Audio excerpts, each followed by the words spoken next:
पुरी शहर को अपराध मुक्त करने आउ निशा मुक्त करने पूरी पुलिस तरफ गोटे ऑपरेशन आरंभ कराई। ऑपरेशन को नाम दिखाई ऑपरेशन चक्र। आउ ऑपरेशन चक्र अंतर्गत जिते भी पुलिस थाना अच्छा मेनली सिटी सब डिविजन आउ सदर सब डिविजन समस्त को टार्गेट दिखाई कि से जिते भी क्रिमिनल्स एंटी सोशल्स अच्छा से टार्गेट करेंगे से फॉलो करेंगे से एक्टिविटी को फॉलो करेंगे जदि कौटी किसी इलीगल एक्टिविटी होची से कड़ा कार्यानुष्ठान ग्रहण करेंगे। आउ ऑपरेशन चक्र अंतर्गत आमको दीटा भल सफलता मिली।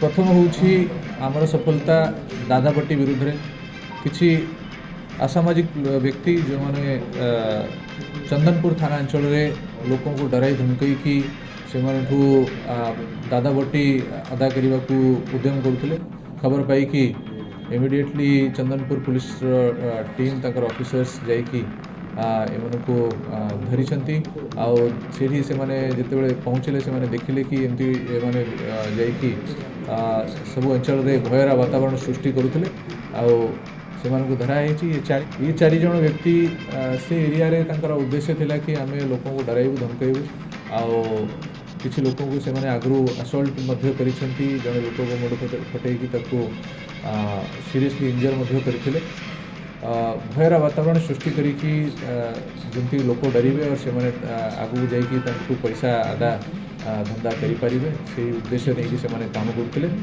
ये चार जन व्यक्ति को अरेस्ट कराई।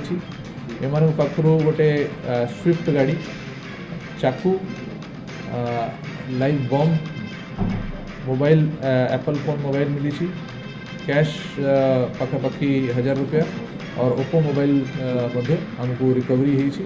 ये चार जन को यदि आम देखा एम आगु मल्टीपल केसेस देखा जाऊँगी। चंदनपुर थाना रे बटुआ अलिया संजय बेहरा उपरे 6टा मामला रुजु होती। रघु उपरे 4टा बाबू उपरे 3 आ मनोज उपरे 3टा मामला हमको देखा जाऊँगी। एमानकु दादाबटी लोक को डराइबा धमकाइबा एक्सप्लोसिव सब्सटेंस रखिबा आरोप में से आज कोर्ट चलान कराऊँगी।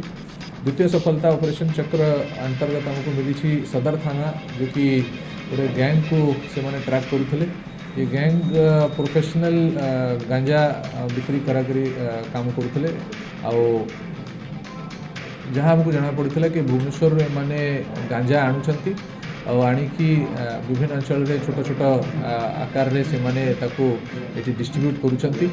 खबर पाई कि एमानको जेते बेले माने भुवनेश्वर रु गांजा आणुतले एमानको सदर पुलिस स्टेशन रो टीम चेस करी काठपल पाखरे एमानको धरा हेची। 3 जन व्यक्ति को जेते बेले सर्च कराला एमानो पाखरु पाखापाखि 14 केजी गांजा जो माने डिस्ट्रीब्यूट करी सेटा मिली। आउरी यांकर किछि सहयोगी अच्छा जो कि आम से ट्रैक करुचु और आमर आशा अच्छी कि से पाखु हमको बड़ा परिमाण रे गांजा और अन्य एमती सब सामग्री रिकवरी होबार संभावना लगुच। जहाँ एमनकर उद्देश्य थिला कि एमाने शहर भितरे ये छोट छोट जिते भी व्यापारी अच्छा समस्त को यहाँ डिस्ट्रीब्यूट करें एम पाखु गोटे एक्टिवा स्कूटी रिकवरी होती। 3 जन को अरेस्ट कराई।